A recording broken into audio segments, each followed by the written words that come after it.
Merci Seigneur. Nous avons dit, seul toi, tu peux faire quelque chose. Par ces moments, par cet enseignement que tu veux nous donner. Lorsque ta gloire, Seigneur, soit vue, pour que nous puissions proclamer ton nom, parce que tu es le Dieu digne de recevoir l'expression de nos cœurs. Bénis tout un chacun de nous, afin que nous puissions commencer ces temps d'enseignement sur le jugement dernier, le jugement éternel, pour la seule gloire de ton nom. En ton nom, Jésus-Christ, que nous avons ainsi prié. Amen. Amen. Nous allons maintenant entrer dans le vif du sujet sur le jugement éternel. Parce que tout ce qu'on a vu, c'était juste, comme on peut dire, l'introduction et puis les débuts maintenant de ce qu'on appelle le développement. Mais ici, nous voulons maintenant entrer dans le vif du sujet. Qui dit vif du sujet, nous voulons maintenant parler de sceau. Quand on dit sceau, cela veut dire, nous voulons maintenant détailler ou dépiécer la chronologie après l'enlèvement. Qu'est-ce qui va se passer réellement? C'est ça le sceau maintenant que nous allons voir. Nous ne verrons pas le premier sceau, le deuxième, le troisième et le quatrième. Nous allons dire pourquoi. Et nous allons voir le cinquième, le sixième et le septième sceau. Pourquoi? Parce que c'est là-bas, c'est là-bas que se situe au fait le jugement des dieux. Quand on dit le jugement éternel, le jugement des dieux, c'est par rapport à ces temps-là. Nous avons déjà montré que l'Église ne sera pas jugée au dernier jour. Son jugement éternel, c'est pas ce maintenant. Il est jugé pour aller à la perfection. C'est-à-dire le jugement, c'est le feu. Soit le feu te perfectionne, c'est-à-dire tu es l'or, tu es maintenant parfait dans la présence de Dieu, parce que la perfection est arrivée par le feu. Et c'est pour cela que tu as maintenant de la valeur. Ça, c'est l'Église. Donc l'Église passe par le jugement maintenant pour aller à la perfection. Parce que nous sommes de l'or. Notre jugement, c'est maintenant. Ou soit, tu es la Vierge folle, mais tu seras sauvé par le feu. Quel le feu? Parce que la Bible, nous, on a lu cette écriture-là. Néanmoins, il sera sauvé par le feu. Le feu en question, c'est la grande tribulation. Donc, tu seras sauvé, mais par ces feux-là. Quel feu? La grande tribulation qui doit venir sur la Vierge folle et le 144 000 qui doivent passer pour... dans la grande tribulation, et c'est comme ça, après cela, ils vont être ressuscités, mais leur souffrance, c'est au fait l'augmentation de la souffrance. Or, nous, ce n'est pas l'augmentation de la souffrance, mais c'est la souffrance. Je ne sais pas si vous voyez la différence. Donc, nous sommes dans la souffrance, mais la Vierge folle et les 144 000 vont passer dans l'augmentation de la souffrance. Car Dieu a dit à la femme, après le péché, j'augmenterai la souffrance de tes grossesses. Cette femme-là, dans cette position-là, n'est rien d'autre que la Vierge folle et le 144 000, c'est-à-dire Israël. Mais nous sommes Ève avant le péché qui entre dans la perfection. Nous avons la souffrance, certes, mais cependant, ce n'est pas une augmentation de la souffrance. Ça va? C'est ce qui fait que notre feu, c'est un feu doux. C'est un feu qui nous donne en tout cas des tribulations et des persécutions, mais cependant, ça nous perfectionne. C'est-à-dire le feu ou le jugement nous perfectionne pour entrer dans le jugement éternel, c'est-à-dire rester dans la présence de Dieu éternellement. Et nous avons rajouté qu'après maintenant le jugement de la Vierge folle et des 144 000, nous avons maintenant le jugement, c'est-à-dire la deuxième résurrection, qui n'est rien d'autre que la résurrection de ceux qui vont passer dans le feu éternel. C'est-à-dire le jugement éternel, mais dans le mal. Parce qu'il y a aussi le jugement éternel dans le bien, c'est-à-dire Dieu va juger en bien et en mal.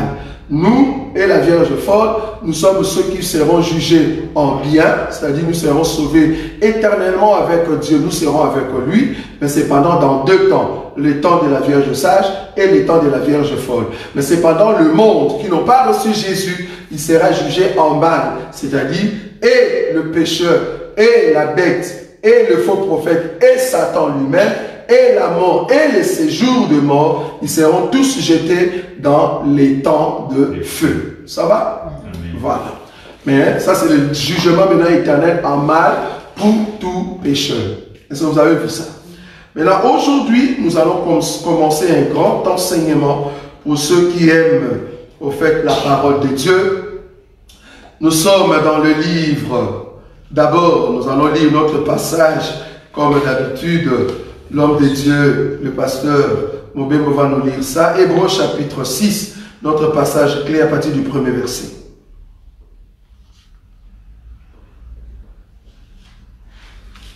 Hébreux chapitre 6. Je lis au nom de Jésus. Amen. C'est pourquoi, laissant les éléments de la parole de Christ, tendons à ce qui est parfait, sans poser de nouveau le fondement du renoncement aux œuvres mortes, de la foi en Dieu, de la doctrine des baptêmes, de l'imposition des mains, de la résurrection des morts et du jugement éternel. C'est ce que nous ferons si Dieu le permet. Car il est impossible que ceux qui ont été une fois éclairés, qui ont goûté les dons célestes, qui ont eu part au Saint-Esprit, qui ont goûté la bonne parole de Dieu et les puissances du siècle à venir, et qui sont tombés, soient encore renouvelés et amenés à la repentance, puisqu'ils crucifient pour leur part le Fils de Dieu et l'exposent à l'ignominie. Apocalypse chapitre 6.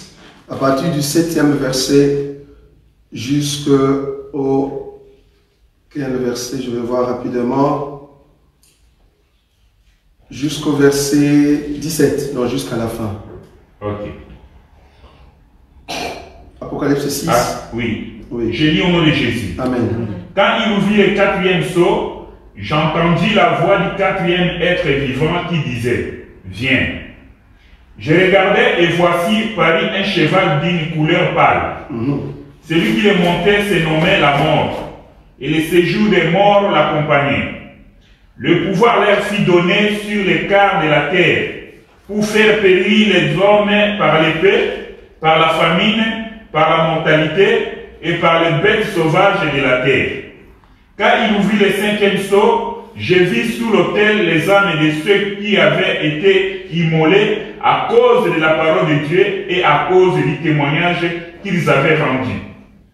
Ils crièrent d'une voix forte en disant, « Jusqu'à quand, Maître saint et véritable, tarde-t-il à juger et à tirer vengeance de notre sang sur les habitants de la terre? » Une robe blanche fut donnée à chacun d'eux, et il leur fit dire de se tenir en repos quelque temps encore, jusqu'à ce que fût complet le nombre de leurs compagnons de service et de leurs frères qui devaient être mis à mort comme eux. Je regardais quand il ouvrit le sixième sceau, et il y eut un grand tremblement de terre, le soleil devint noir comme un sac de crin, la lune entière devint comme du sang, et les étoiles du ciel tombèrent sur la terre, comme lorsque un figuier secoué par un vent violent jette ses figues vertes. Le ciel se retira comme un livre qu'on roule, et toutes les montagnes et les îles firent régner de leur place.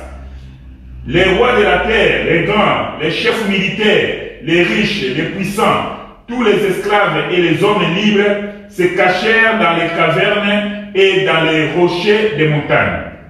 Ils disaient aux montagnes et aux rochers, « Tombez sur nous et cachez-nous devant la face de celui qui est assis sur le trône et devant la colère de l'agneau. Car le grand jour de sa colère est venu, et qui peut subsister? » Voilà, vous avez vu ça. Amen.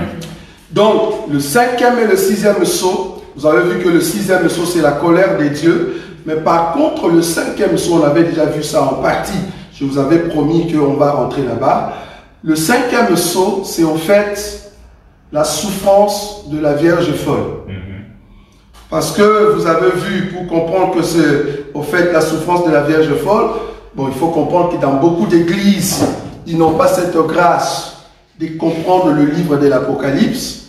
Mais nous disons, en tout cas le livre le plus facile à comprendre dans la Bible, c'est au fait l'Apocalypse. Pourquoi? Parce que ça détaille les 70 semaines de Daniel. Parce que Daniel n'a pas détaillé au fait les 70 semaines en soi. Daniel nous a expliqué au fait de 69 semaines. Mais en ce qui concerne la dernière semaine, c'est-à-dire le 70e semaine, il n'a pas trop détaillé. Pourquoi? Il nous a dit que il a vu d'abord une bête qui se ressemblait à un lion, une bête qui ressemblait à un léopard, une bête qui ressemblait, je crois, à l'ours. Et puis il a dit la quatrième bête était terrible. Mais il n'a pas donné, au fait, l'identité, comment est-ce que cette bête était. Maintenant, c'est Jean qui est venu maintenant nous donner l'identité de la quatrième bête. Parce que quand Daniel voyait le bête en question, c'était au fait l'empire babylonien qui était le lion, parce que comprenez que les lions n'est rien d'autre que la tête d'or de la statue. Quand il parlait de l'ours, c'était l'empire, comment on dit, l'empire Médo-Perse. Oui. Non, c'est Médo-Perse, hein? Oui. Médo-Perse. Et quand il parlait maintenant de quoi? De léopard, ça c'était l'empire gréco-latin. Vous voyez ça? Il parlait de l'empire gréco-latin ou soit de l'empire romain, mais aujourd'hui je dois vérifier cela, mais ça doit être l'empire gréco-latin. Maintenant, quand il voit la dernière bête, il a dit, je vis une bête terrible et épouvantable. Donc il n'a pas bien vu, en réalité il ne nous a pas donné le détail de cet animal. Maintenant, ce qui va nous donner le détail, c'est au fait Jean. Jean nous dit la bête en question que j'ai vue, qui était quatrième bête et le dernier ou la dernière, cette bête est ressemblable à un lion, l'ours, léopard. Ça dit le 3 ensemble. Vous voyez ça? Donc ils ont mélangé. On peut lire ça hein, dans Apocalypse 13. Papa Roger. Donc Apocalypse chapitre 13, pour voir cette bête que Daniel ne nous a pas donné. Comment est-ce que la bête était? Le verset 2. Je lis au nom de Jésus. Amen. Amen. La bête que je vis était semblable à un léopard. Ses pieds étaient comme ceux d'un ours. Oui. Et sa gueule comme une gueule de lion. Vous avez vu? Donc cette bête avait 3 parties. Donc il y a le lion en lui, il y a le léopard et il y a l'ours. Ça c'est la 4e bête. Donc là je comprends donc les lions en question, ce n'est pas au fait Babylone, ça doit être au fait Médo-Perse, c'était le temps de Perse. Donc ça doit être Médo-Perse. Parce que la dernière bête, c'est la dernière bête qui vient maintenant. Or les léopards c'est le romain. Donc du coup l'ours c'est au fait gréco-latin. Et le lion en question, parce qu'il parlait du temps du roi Cyrus. Or le Cyrus, c'est au fait Médo-Perse. Ça va? C'est dans ce sens-là qu'il faut voir. Mais toutefois, on va vérifier cela. Donc du coup, la dernière bête, ici, c'est l'empire qui vient. C'est l'empire qui vient maintenant. Cet empire qui va au fait être la dernière bête que Jésus va au fait balayer. Cette bête a le 3 qui sont passés avant. Donc du coup ici, nous voyons Jean nous donner l'identité de cette bête-là. Mais remarquez une chose dans le verset qui nous concerne ici. Apocalypse chapitre 6, on a commencé à partir du verset 7. Pourquoi? Parce que je vous ai dit ici, nous n'allons pas parler sur le premier sceau, le deuxième sceau, le troisième et le quatrième. Pourquoi? Parce que du premier sceau au quatrième sceau, c'est le temps où l'Église est encore sur terre. C'est le temps où l'Église, où la Vierge folle est encore sur terre. Or, nous ne parlons pas en ce qui concerne le jugement dernier, seulement de la Vierge sage, parce que nous savons déjà, le jugement éternel de la Vierge sage n'est rien d'autre que la perfection, c'est-à-dire par le feu, mais elle sera dans la perfection. Mais si nous avons pris l'écriture 7, c'est pour montrer comment est-ce que les 4 premiers font partie du temps de la Vierge sage. Pourquoi je dis cela? Remarquez le verset 7. On nous dit, quand il ouvrit le 4e sceau, c'est-à-dire le 3e est passé, le 2e est passé et le 1er est passé. Maintenant, remarquez, quand il ouvrit le 4e sceau, j'ai entendu la voix du 4e être vivant. Il faut aller maintenant chercher qui est le 4e être vivant. Je crois que c'est Apocalypse chapitre 5. Ça va? Nous allons prendre cela. Apocalypse chapitre 5. Apocalypse chapitre 5. Je vais d'abord prendre le verset 6, pasteur. Oui, Apocalypse chapitre 5, verset 6. Oui. Et je vis au milieu du trône et des 4 êtres vivants, et au milieu des vieillards, un agneau qui était là comme immolé. Il avait 7 cornes et 7 yeux, qui sont les 7 esprits des dieux envoyés par toute la terre. Il vint et il prit les livres de la main droite de celui qui était assis sur le trône. Quand il y prit les livres, les 4 êtres vivants et les 24 vieillards se prosternèrent devant l'agneau, tenant chacun une harpe et des coupes d'or remplies de parfums, qui sont les prières des saints. Et ils chantaient un cantique nouveau en disant: Tu es digne de prendre les livres et d'en ouvrir les sceaux, car tu as été immolé et tu as racheté pour Dieu par ton sang des hommes de toute tribu, de toute langue, de tout peuple et de toute nation. Apocalypse chapitre 4. Apocalypse chapitre 4. Oui, à partir du verset 6. Donc nous voulons voir le trône de Dieu, c'est-à-dire les 4 êtres vivants. Je lis au nom de Jésus. Oui. Il y a encore devant le trône comme une mer de verre, semblable à du cristal. Oui. Au milieu du trône et autour du trône, il y a 4 êtres vivants remplis de Dieu, devant et derrière. 7. Le premier être vivant est semblable à un lion. Vous avez vu ça? Donc il y a 4 êtres vivants. Là-bas dans le chapitre 6, on nous a dit, quand il ouvrit le 4e sceau, le 4e être vivant est venu, il a dit, viens. Maintenant, nous voulons voir ce 4e être vivant, c'est qui? Ou bien c'est le 4e être vivant, à quelle forme? Maintenant, ici, dans le chapitre 4, on commence à nous donner le forme de chaque être, 4 êtres vivants, que je vais expliquer, parce que nous entrons maintenant dans les détails de ce qu'on appelle le jugement éternel. Donc, je dois tout expliquer pour que vous ayez une idée. Ici, nous voulons maintenant voir l'identité de ce qu'on appelle les 4 êtres vivants. Le premier être vivant est comment, pasteur? Dans le verset 6, on répète. Il y a encore devant le trône comme une mer de verre, semblable à du cristal. Oui. Au milieu du trône et autour du trône, il y a 4 êtres vivants remplis de Dieu devant et derrière. Verset 7. Le premier être vivant est semblable à un lion. Semblable à un lion. Le deuxième. Le second être vivant est semblable à un veau. Semblable à un veau. Le troisième. Le troisième être vivant est à la face d'un homme. À la face d'un homme. Et le dernier. Et le 4e être vivant est semblable à un aigle qui vole. On a bien précisé que le 4e être vivant est semblable à un aigle qui vole. Très important cet élément-là. Si tu n'as pas vu cet élément-là, tu ne sauras pas comprendre chapitre 6. Pourquoi? Parce que quand le 4e être vivant vient, il a la position de voler. Or, qui dit voler, c'est-à-dire on monte. Vous voyez ça? Donc on commence par le premier, le deuxième, le troisième. Quand le 4e arrive, donc il est prêt, donc il vient après son travail vouloir ou pas, il fait quoi? Il vole. Il a la face de l'aigle qui vole. Ah, donc il y a aussi l'aigle qui ne vole pas. Mais ici, c'est la position de l'aigle qui vient. Donc quand il vient, il est toujours prêt à voler. Est-ce que vous voyez ça? Ça, le voler en question, c'est ça l'enlèvement. C'est ça l'enlèvement. Vous allez comprendre quand nous allons rentrer là-bas.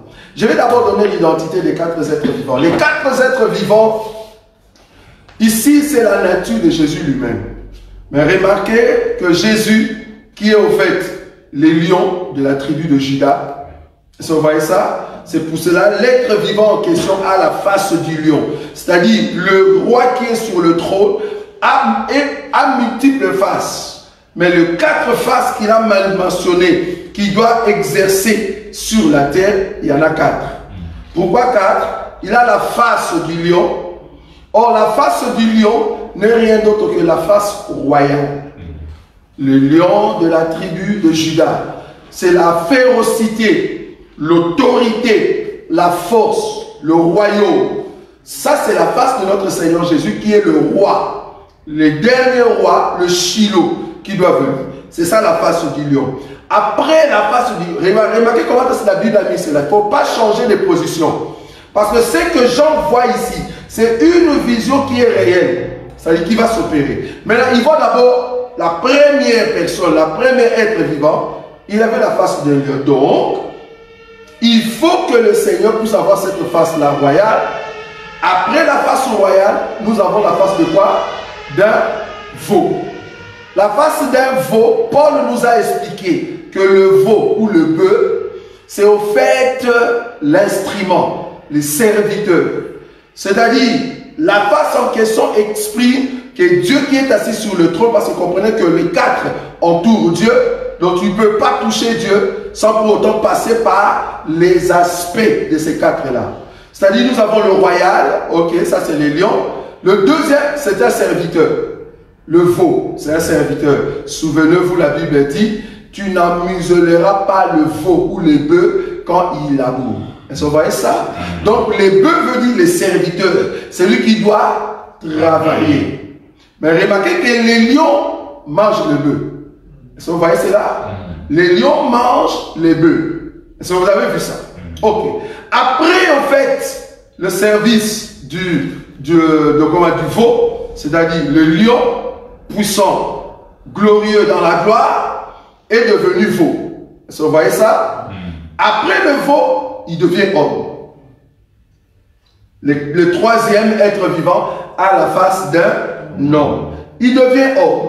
Pourquoi homme? Parce qu'il a la chair, il doit donner son sang. Ce n'est pas le sang du veau qui sauve, parce que le veau en question est l'image du véritable homme. Parce que l'animal ne sauve pas. Il a commencé par le veau, mais il doit entrer maintenant dans la position de l'homme. Parce que c'est le sang de l'homme qui est le véritable sang pour sauver. Mais il avait déjà commencé par le veau. Est-ce que vous voyez? Il a commencé par le veau. Ça, c'était le temps de la loi. Le temps du sacrifice de la loi. Est-ce que vous voyez ça? Ça, c'est Jésus qui est le veau, qui est le sacrifice, le serviteur qui est venu pour Israël par son sang d'animal. Mais Dieu n'était pas content de ça. Alors, il fallait qu'il y ait un animal qui représente maintenant le veau. À part son sang, tout le monde soit sauvé. C'est pour cela que le veau est devenu comment? Un homme. Est-ce que vous voyez ça? La face de l'homme. Maintenant, après la face de l'homme, ben, il faut que la quatrième vienne, le quatrième être vivant vienne. Parce qu'après la face de l'homme, on n'a plus besoin du salut, parce qu'on a déjà le salut par le sang. Donc, tous ceux qui bénéficient de ce sang de l'homme, voulant ou pas, vous devez maintenant voir le quatrième être vivant qui a la face de l'aigle. En d'autres termes, il faut quitter maintenant la terre et aller plus haut. C'est-à-dire l'enlèvement. Est-ce que vous avez vu ça? Amen. Donc, du coup, Jésus qui est Dieu, qui est roi éternel, le lion, il est venu sur la terre d'abord pour Israël terrestre, mais avec autant de la loi, c'est-à-dire le sacrifice par les animaux. Dieu n'a pas agréé cela, le sacrifice en question, le veau, mais il fallait que le veau devienne un homme pour sauver maintenant toi et moi et aussi Israël. Il a pris maintenant la forme de l'homme, afin que nous puissions monter dans le ciel. Est-ce que vous voyez l'expression?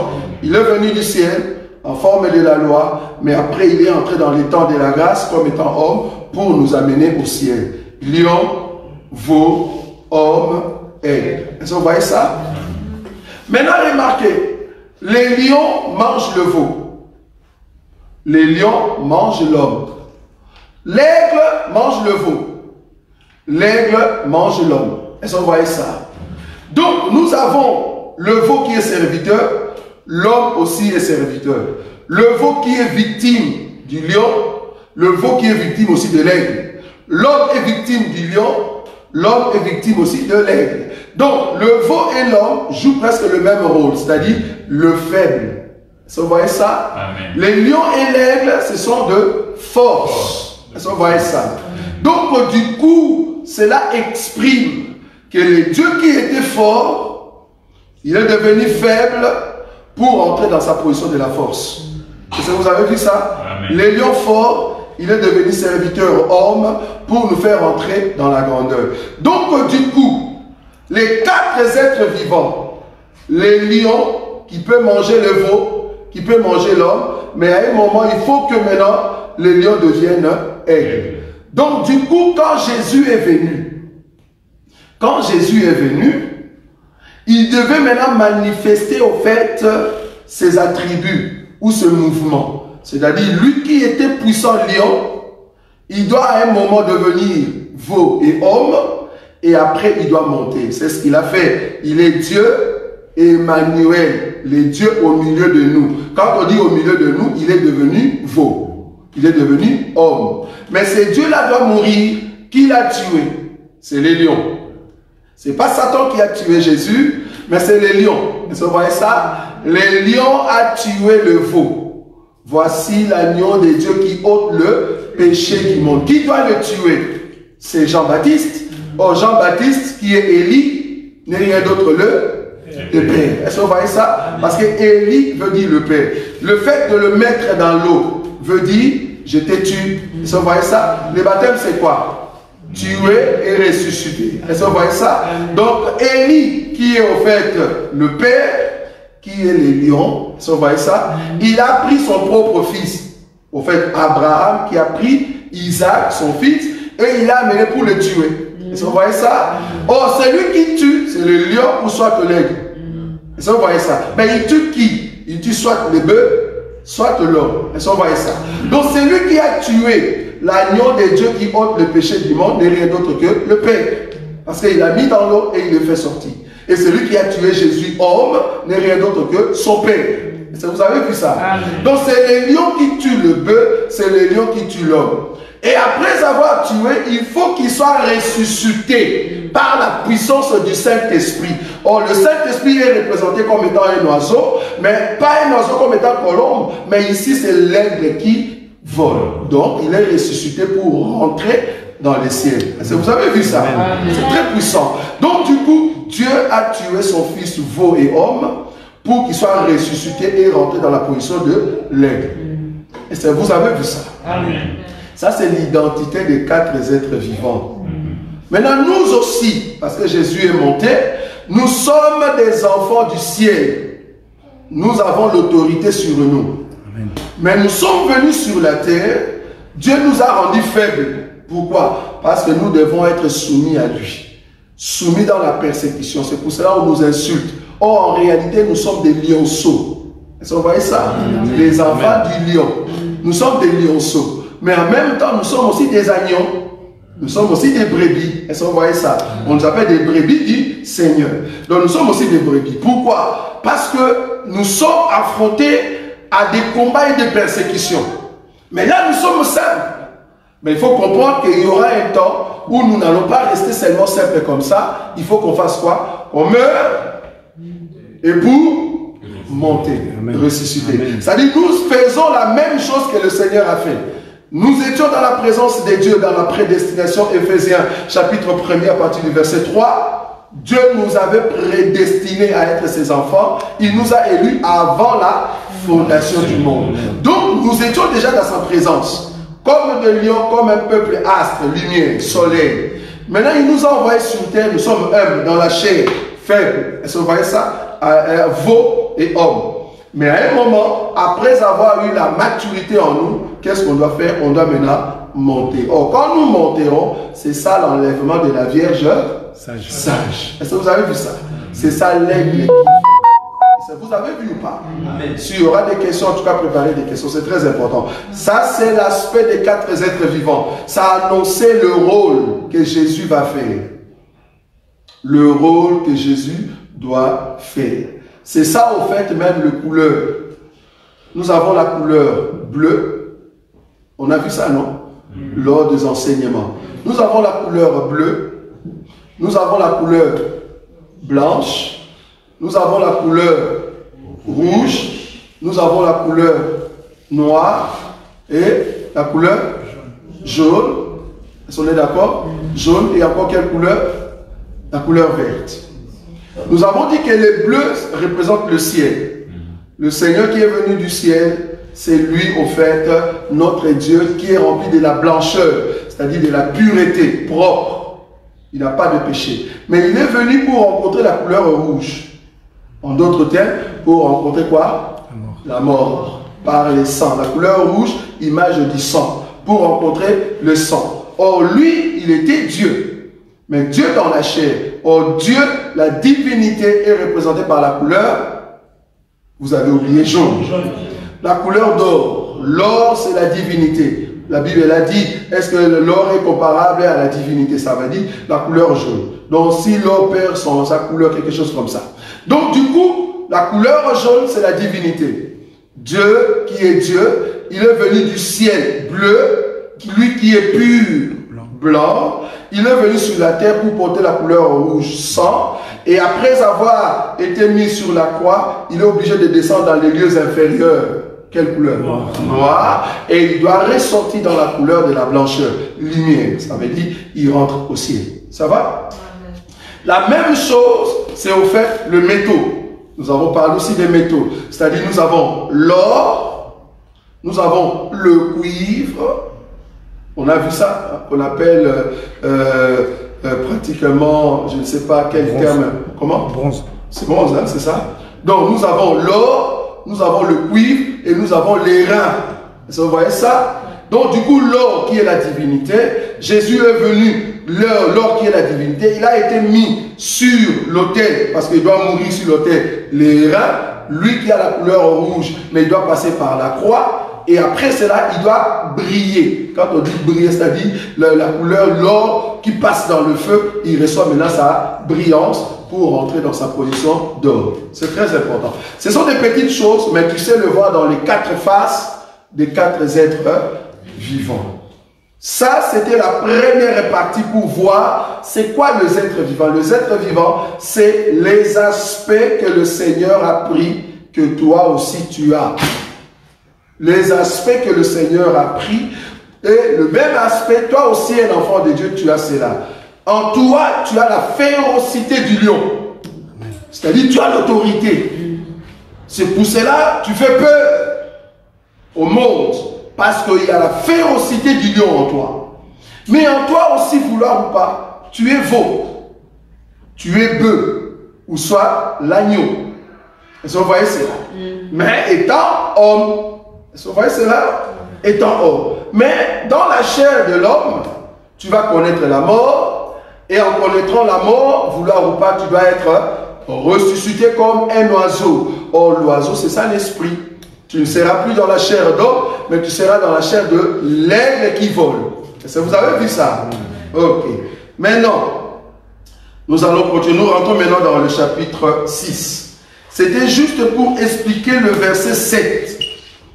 Le verset 7 qui nous dit, je répète ici, quand il ouvrit le 4e sceau, j'ai entendu la voix du 4e être vivant qui disait, en d'autres termes, j'ai entendu la voix de celui qui a la face de l'aigle qui vole. Est-ce que vous voyez cela? C'est-à-dire, quand le 4e être vivant vient, c'est-à-dire après le 4e être vivant, il n'y aura plus d'êtres vivants. Donc, du coup, quand le 4e être vivant vole, c'est-à-dire nous avons terminé les 4 premiers sauts. Est-ce que vous avez vu ça ou pas? Ok. Or, le vol, je vous ai dit, c'est ça l'enlèvement. Très important. Donc, du coup, le 4e être vivant dit, viens. Qu'est-ce qu'on voit? Le verset 8. Je regardais et voici, parut un cheval d'une couleur pâle. Celui qui l'est monté s'est nommé comment? La mort. Et le séjour de mort l'accompagnait. On a mis point chez moi. Je ne sais pas chez vous, qu'est-ce qu'on a mis? Chez moi, on a mis point. Dans votre version, qu'est-ce qu'on a mis, s'il vous plaît? Point. C'est un point. C'est-à-dire, quand le 4e être vivant vient, il montre à Jean, il dit, regarde ce qui va se passer. Parce que montrer à Jean, c'est-à-dire, regarde le temps qui reste. Or, le temps qui reste, c'est quoi? C'est au fait que l'ange de la mort. Or, quand on dit l'ange de la mort, cela veut dire, nous rentrons maintenant où? En Égypte. Rentrer en Égypte veut dire, quand l'ange de la mort était venu, c'est parce que Dieu voulait tuer qui? Les premiers-nés de la maison de l'Égypte, ou des pharaons. Or, après le premier-né, c'est-à-dire, Israël se prépare à faire quoi? À sortir. Est-ce que vous avez vu ça? Amen. Donc, du coup, ici, quand on voit l'ange de la mort, la présence de l'ange de la mort, nous comprenons que les 10 plaies sont finies. Vous voyez cela? C'est-à-dire, Dieu se prépare à tuer qui? Le premier fils de Pharaon. Or, le premier fils, c'est la force. C'est dans Genèse, chapitre 49. C'est-à-dire, Dieu se prépare à tuer la force de l'Égypte. Là-bas, ils n'auront plus la force, ils vont nous laisser partir. C'est-à-dire, nous nous préparons à partir parce que nous voyons déjà l'apparition de l'homme, c'est-à-dire de l'homme de l'Empire qui se prépare à entrer en jeu. Mais Dieu va les tuer. Et alors là, Israël se prépare pour sortir. Et ça, vous avez vu ça, très important. Maintenant, on a mis point pourquoi? Parce qu'après le mouvement de la mort, remarquez ce que la Bible dit.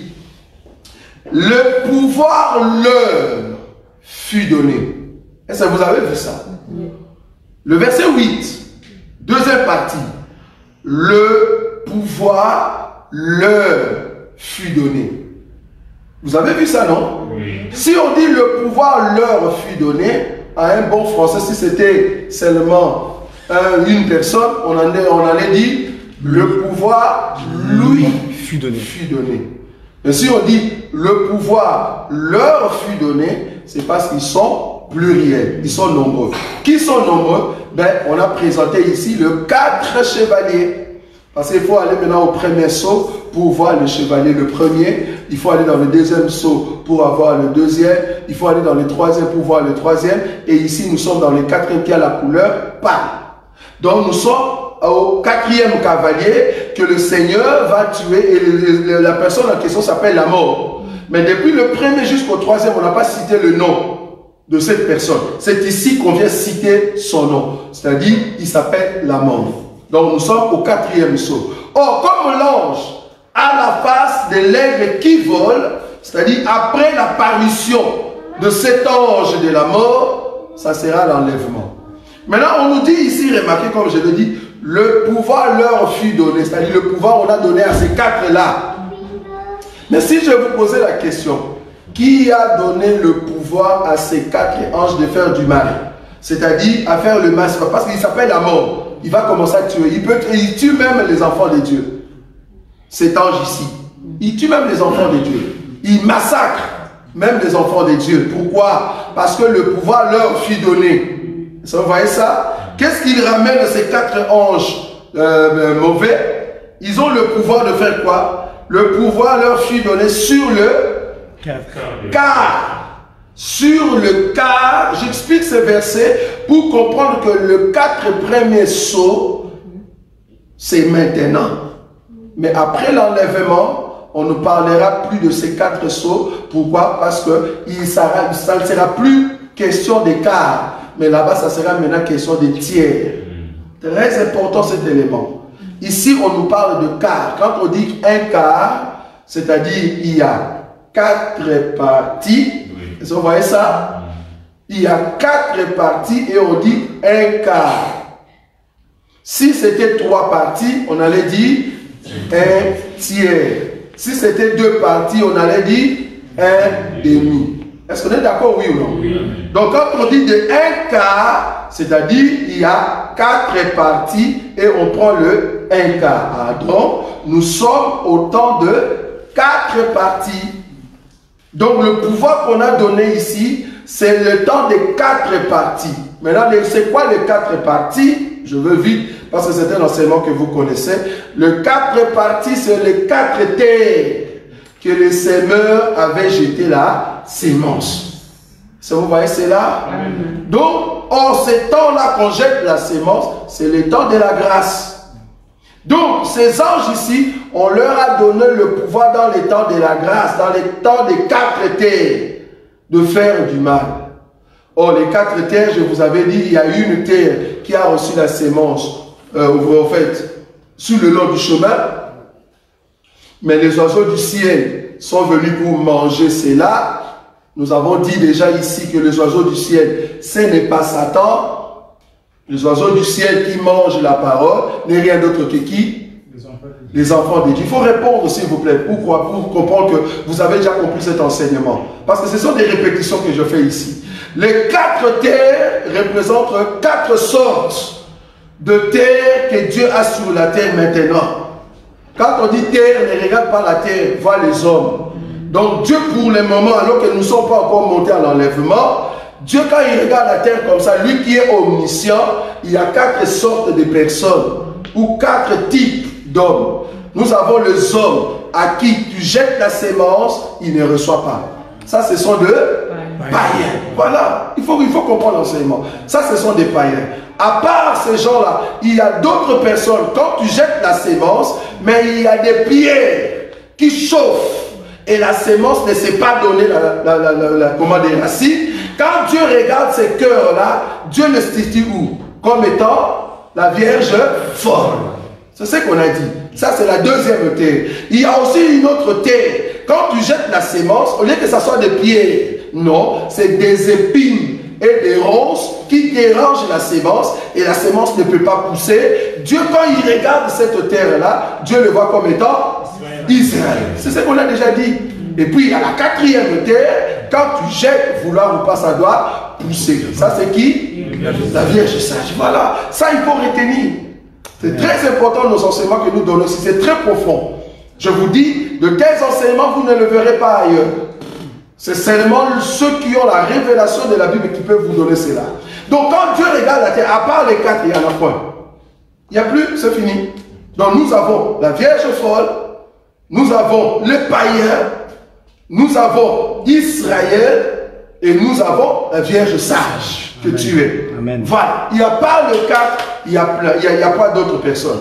Maintenant, du coup, nous sommes dans les 4. Et quand on dit le 1 quart, c'est-à-dire le temps où ces bêtes, ces anges font le malheur, c'est le temps de la grâce. Là où il y a encore 4 terres. Est-ce que vous avez vu ça?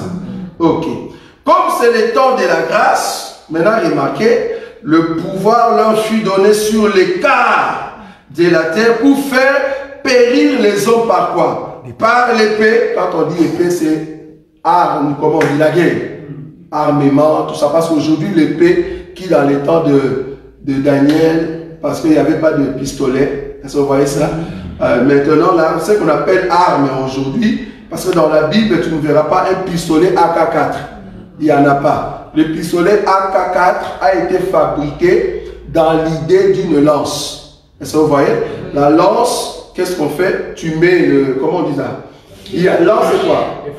L'arc. Donc il y a aussi lance et l'arc.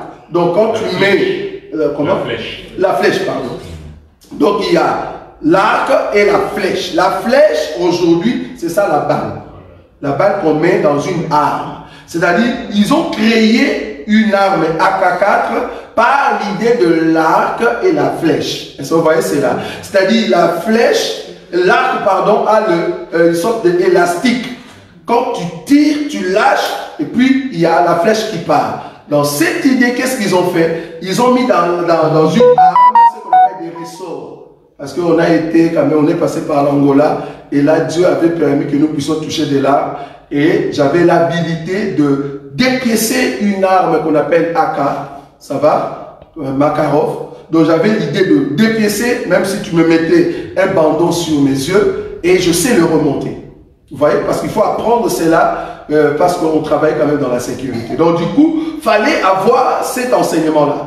Maintenant, à l'intérieur, il y a ce qu'on appelle un ressort. Le ressort, c'est ça qui fait la partie élastique, pour bien tirer et atteindre en fait son ennemi. Et la flèche, c'est la balle qui est à l'intérieur. Donc l'homme a perfectionné ce que Dieu avait déjà créé. Ce qui était artisanal, aujourd'hui est devenu professionnel. Est-ce que vous voyez ça? Donc c'est la même pensée. Donc du coup, ces gens ici qui tuent avec l'épée, ce sont des armes aujourd'hui, par la famille. C'est-à-dire ce que nous voyons aujourd'hui dans d'autres pays, il y a de la famille. Par la mortalité, c'est-à-dire de maladies et tout consort comme on a vu avec Covid, et par le bête sauvage. Quand on dit bête sauvage, dans la Bible, cela veut dire des armées, c'est-à-dire d'autres nations qui attaquent les autres nations. Ça va? Donc, c'est-à-dire un autre peuple qui attaque un autre peuple. C'est-à-dire, les uns, ils viennent dans la ville pour vous massacrer. C'est ça les êtres ou les bêtes sauvages. Et ça, vous avez vu ça?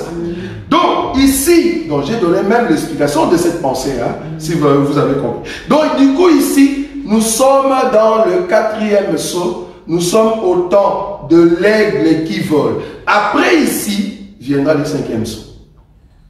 Après, ici, remarquez le verset 9, quand il ouvrit le 5e sceau. Donc, après que les bêtes vont commencer à tuer avec des mortalités et tout qu'on sort, vouloir ou pas, quand on commence le verset 9, qu'est-ce que le verset 9 nous dit? quand il ouvrit le 5e sceau, j'ai vu quoi? Sous l'autel, les âmes de ceux qui avaient été immolés à cause de la parole de Dieu et à cause du témoignage qu'ils avaient rendu. Ok. Qui sont ces peuples ici? Pourquoi ils ne sont pas au temps de la grâce? Pourquoi on ne dit pas qu'ils sont au temps des 4 quarts? Nous avons vu, pour terminer aujourd'hui, Apocalypse chapitre 20. Regardez ce peuple-là, ils sont ici. Ils sont ici. Le verset 4, pasteur. Apocalypse 24. Verset 4. Oui.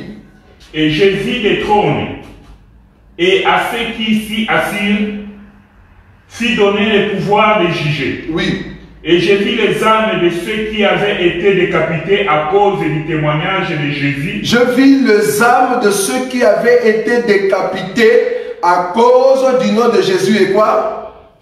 Et à cause de la parole de Dieu. Oui. Et de ceux qui n'avaient pas adoré la bête, oui, ni son image, oui, et qui n'avaient pas reçu la marque sur leur front, oui, et sur leurs mains. Oui. Ils rêvèrent à la vie, oui, et ils régnèrent avec Christ pendant 1000 ans. Merci beaucoup. Donc là, on voit que le chapitre 6, là où nous avons lu, parce que Apocalypse, tu dois prendre des versets des chapitres et bien arranger. Il y a le chapitre 6 ici, peut-être le chapitre 6 c'est encore le chapitre 20. Maintenant, c'est à toi de bien comprendre pour le mettre. Donc le chapitre 6 ici, dans le verset, là où nous avons vu le verset 9, quand il ouvrit le 5e sceau, j'ai vu l'autel, pardon, j'ai vu sous l'autel les âmes de ceux qui avaient été immolés. Ça c'est chapitre 20. Immolés à cause de la parole de Dieu et à cause du témoignage qu'ils avaient rendu. Donc ces gens-là, qu'est-ce qu'ils ont fait? Ils ont crié, Seigneur, jusqu'à quand tardes-tu à venger notre sang? Et il a dit, non, attendez encore, il y a encore d'autres personnes qui doivent mourir comme vous. Donc du coup, nous sommes au temps, selon Apocalypse 20, nous sommes au temps où il y aura la marque de la bête. Il y aura le temps où on va commencer à tuer les gens, immoler les gens à cause de la bête. Mais il y aura un peuple qui va refuser la marque de la bête. C'est comme ça qu'on va les tuer. Et ils seront immolés. Et la Bible dit, comme on va les tuer, alors ils vont revenir à la vie. Pour faire quoi? Pour régner avec le Seigneur pendant 1000 ans. Donc, cette étape-là est entre l'enlèvement et le 1000 ans. Est-ce que vous avez vu ou pas? Amen. Ces gens-là, ils se situent entre le 4e sceau et avant le 1000 ans. Est-ce que vous voyez ça? C'est-à-dire le 5e sceau, c'est après l'enlèvement, mais ce n'est pas pendant le millénium. C'est juste avant les événements qui vont venir avant d'entrer dans le millénium. Donc avant d'entrer dans le millénium, il y a le 5e sceau qui vient. Et le 5e sceau nous dit, on a tué des gens et leur âme commence à crier Seigneur. Le verset 10. La Bible dit, quand il ouvrit le 5e sceau, j'ai vu sous l'autel les âmes de ceux qui avaient été immolés à cause de la parole de Dieu et à cause du témoignage qu'ils avaient rendu. En d'autres termes, ils ont rendu un témoignage. Maintenant, qu'est-ce qui se passe? Le verset 10, ils crièrent d'une voix forte en disant, jusqu'à quand, Maître saint et véritable, tardes-tu à tirer vengeance de notre sang sur les habitants de la terre? Et ça, vous avez vu ça? Les âmes sous l'autel veut dire les âmes qui ont été tuées pendant le temps du feu. Quand on dit autel, ça dit le feu. Or, le peuple qui vont souffrir comme ça, que leur âme crie sous le feu, c'est ceux qui passent pendant la grande tribulation. Est-ce que vous avez vu? Donc, le 5e sceau parle du temps de la grande tribulation. Or, la grande tribulation, la Vierge sage que tu es, tu ne passeras. Amen. Donc, les 4 premiers sceaux est passé, ça c'est l'enlèvement de la Vierge sage. Nous sommes maintenant au 5e sceau que nous allons entrer maintenant dans les détails prochainement, c'est-à-dire le vendredi. Nous allons voir maintenant comment la Vierge folle va souffrir. Et ça, vous avez vu ça? C'est-à-dire nous allons maintenant parler sur le jugement de la Vierge folle. Est-ce que vous voyez ça? Le 5e sceau, c'est le jugement de la Vierge folle. Est-ce que vous avez compris? Amen. Le vendredi, on viendra et c'est là-bas que vous allez poser des questions. Ça va? Amen. Parce que là, nous avons terminé. Nous allons prier. Tendre Père, nous te disons un grand merci. Un grand merci, c'est lui qui enseigne son peuple. afin de bien comprendre la parole, de comprendre le temps, de lire le temps, parce que les temps sont mauvais. Nous avançons petit à petit pour rentrer à la maison. Merci pour la présence de l'aigle qui vole, qui n'est rien d'autre que le Saint-Esprit qui nous prépare à rentrer à la maison. Tu nous montres combien l'ennemi est en train de massacrer par des guerres, par de l'épée, par la famine, par de maladies. Tu nous montres et tu nous prépares, Seigneur. Et là, il fait tomber un quart d'homme.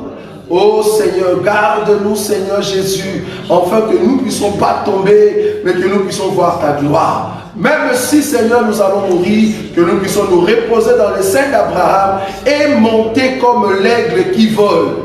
Aller en enlèvement, parce que tu es le Dieu grand et redoutable, car ton nom est puissant. Aucun homme n'est semblable à toi. C'est lui qui nous guide à chaque instant, parce que tu es le Dieu. En ton nom, Jésus-Christ, que nous avons ainsi prié. Amen. Un instant. Prochainement, je viendrai ici pour corriger. Je viens dire corriger. C'est lui qui a changé la disposition de la Bible. Il y a un frère qui est, au fait, en France. Non, tu laisses. Un frère qui est en France, je viendrai pour corriger que ce qu'il a fait, il n'a pas les yeux. C'est un aveugle. Pourquoi? Il ne comprend pas que quand on pose Matthieu, Marc, Luc, Jean, c'est au fait les 4 êtres vivants. Lui, il n'a pas vu ça. Il a changé de disposition. On comprend que tu n'as pas des yeux. Maintenant, je veux lui montrer que Matthieu, c'est lion, et que Marc, c'est au fait le veau, et que Luc, c'est l'homme, et Jean, c'est l'aigle qui vole. Mais là, quand tu changes cela, donc c'est-à-dire tu veux quoi? Si tu mets Jean avant, mais on n'est pas encore monté, pourquoi tu mets Jean avant? Tu n'as pas compris. Si tu mets les lions au milieu, mais les lions vont manger qui maintenant? Il est au milieu. Il faut commencer par les lions parce qu'il doit manger les veaux et l'homme. Toi, tu viens mettre les lions, je ne sais pas où. Tu commences par l'aigle. L'aigle n'a pas mangé premier. L'aigle, c'est l'aigle qui vole.